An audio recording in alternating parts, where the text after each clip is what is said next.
Part 1. The phone rang at 2:17 a.m.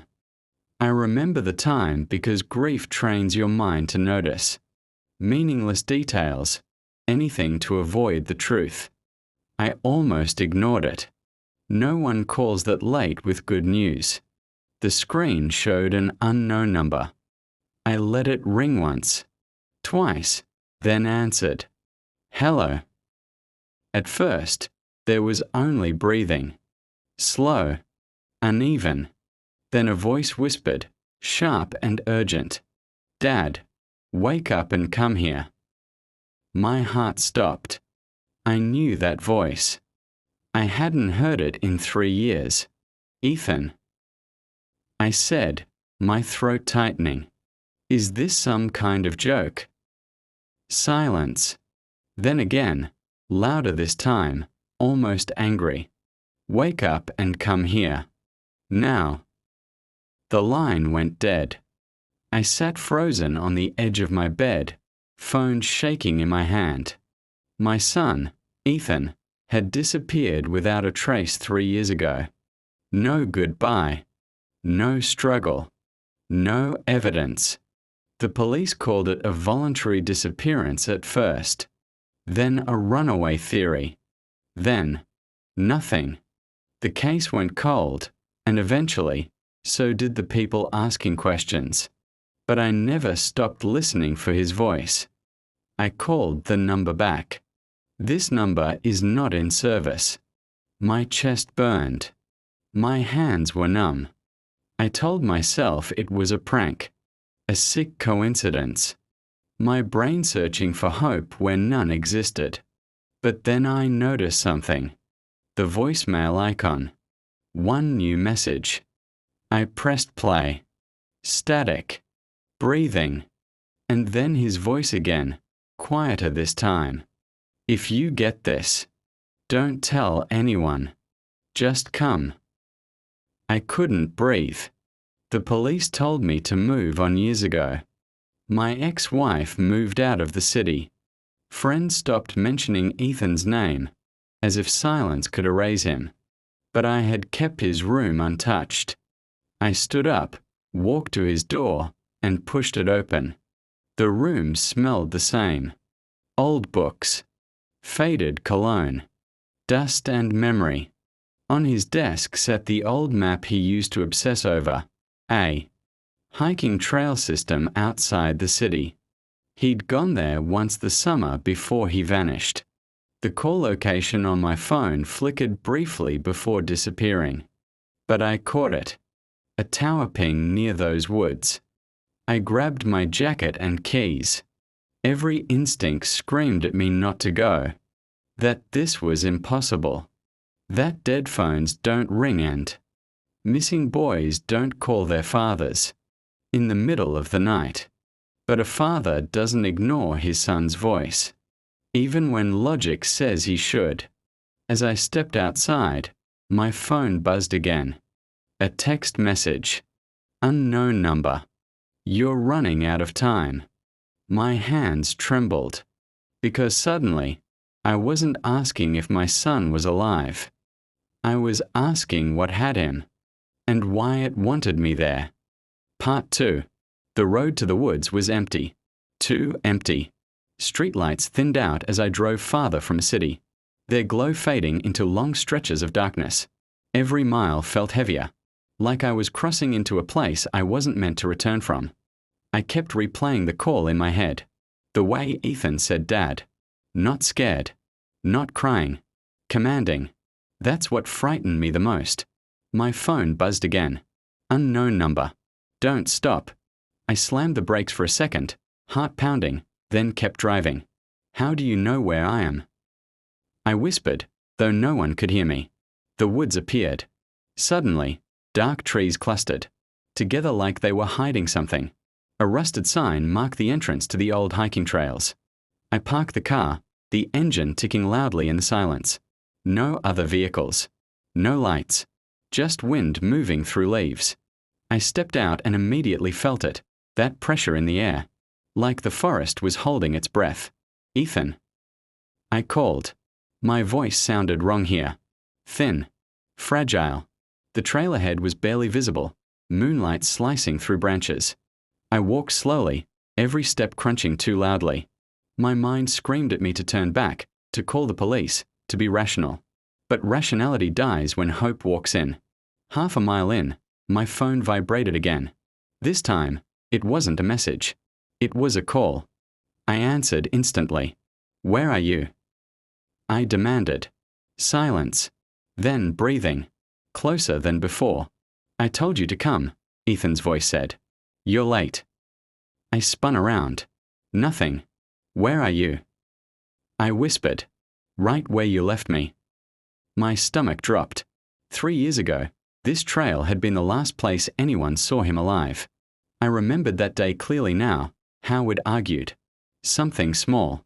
Something stupid. He'd stormed out, said he needed air. I never went after him. The call ended.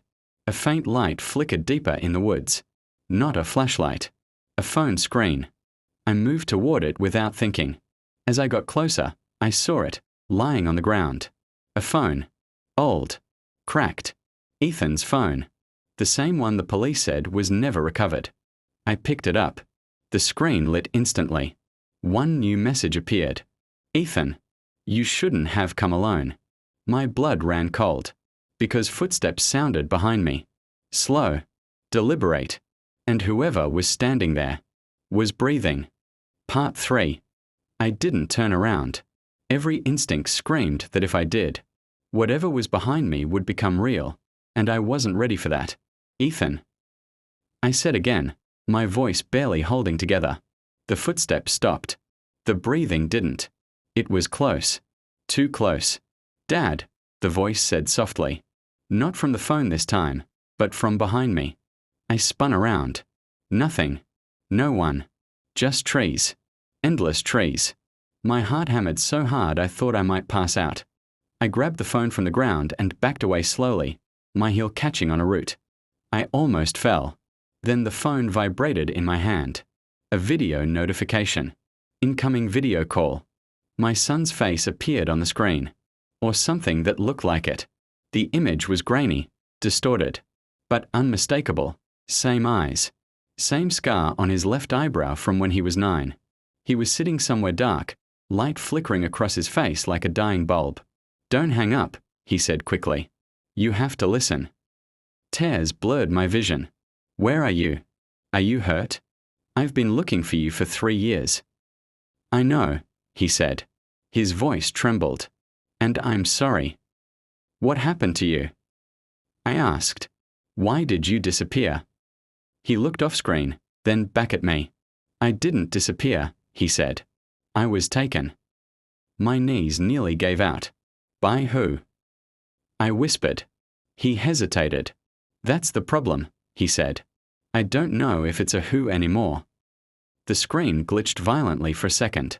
His face stretched unnaturally, then snapped back into place.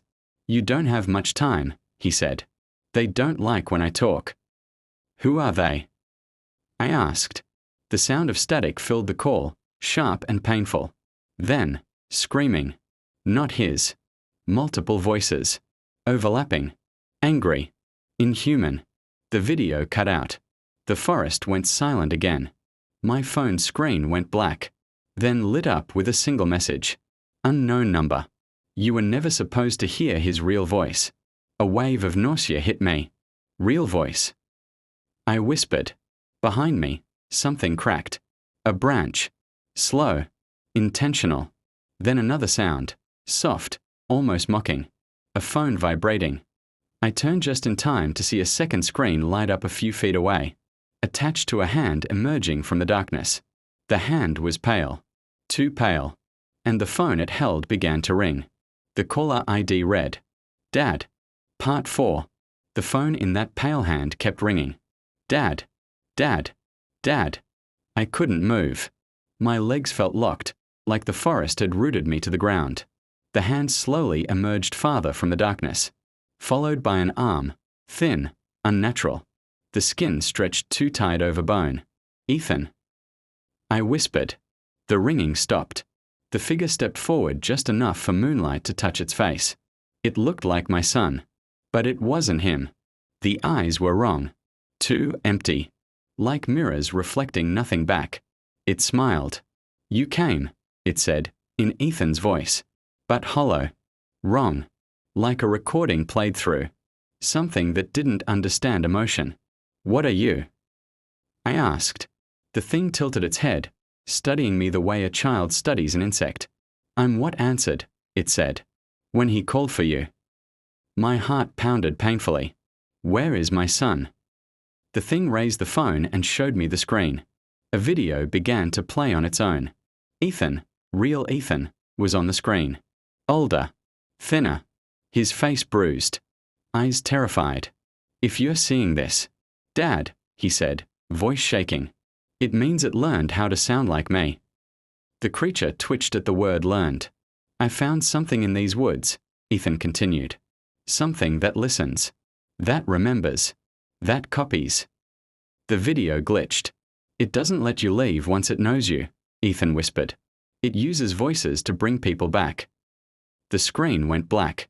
My breath came in sharp gasps. "You used him," I said to the creature. It nodded. "He was loud. Full of love. Easy to keep." "Where is he?" I shouted. The smile widened. "Close," it said. "So close you almost hear him." Then, faintly, behind the trees, "Dad." Not from a phone. From deep inside the forest. Real. Broken. Weak. My knees buckled. "You hear that?" The creature asked softly. "That's the problem with you. You'll always choose the voice you love." It stepped aside, revealing a narrow path I hadn't seen before, descending steeply into darkness. "He's down there," it said. "But once you go, you don't get to leave the same." My phone buzzed in my pocket. One last message appeared. "Ethan. Dad, if it's pretending to be me, don't follow it." The creature leaned close, its voice dropping to a whisper. "But what if this time? I'm not pretending." And from the darkness below, my son screamed. Part 5. I didn't think. I ran. Every warning, every instinct, was drowned out by that scream. My feet slammed against the dirt as I followed the narrow path downward. Branches tearing at my jacket. Roots grabbing at my legs like hands trying to pull me back. Behind me, the creature didn't chase. It laughed. A sound made from Ethan's voice. Stretched thin. The path ended at a clearing I'd never seen before. The trees bent inward, forming a crude circle. In the center stood an old concrete structure, half buried. Forgotten, its entrance yawning open like a mouth. And inside it, Dad. Ethan. He was real. I knew it the moment I saw him. No distortion. No wrongness. Just my son, older, thinner, shaking violently as he clutched his arm. I fell to my knees in front of him. "I'm here. I've got you." His eyes darted past me. "You shouldn't have come." Before I could ask why, the lights inside the structure flickered on. Phones. Dozens of them. Embedded in the walls. Hanging from wires. Buried in the concrete. Screens glowing softly. All showing different faces, different moments of fear. People answering calls. People following voices. People who never went home. "It keeps them," Ethan whispered. "Their last sounds. Their last words. It feeds on connection." A slow clap echoed behind us. The creature stepped into the light. Its form shifting, faces overlapping, voices whispering at once. "You taught him well," it said to me. "He resisted longer than most." "What do you want?" I shouted. It tilted its head. "To be answered." The lights flickered again. "It can't leave this place," Ethan said urgently. "But it needs someone to stay. A voice strong enough to keep it fed." My chest tightened. "A father's voice," the creature added gently. "The kind that never hangs up." I understood then. It never meant to take Ethan forever. It meant to trade. "Dad, no," Ethan said, tears streaming. "Don't listen to it." The creature smiled wider. "One stays. One goes." I stood slowly, stepping between it and my son. "You'll let him walk out," I said. "No calls. No copies." "And you?" it asked. I looked at Ethan. Really looked at him.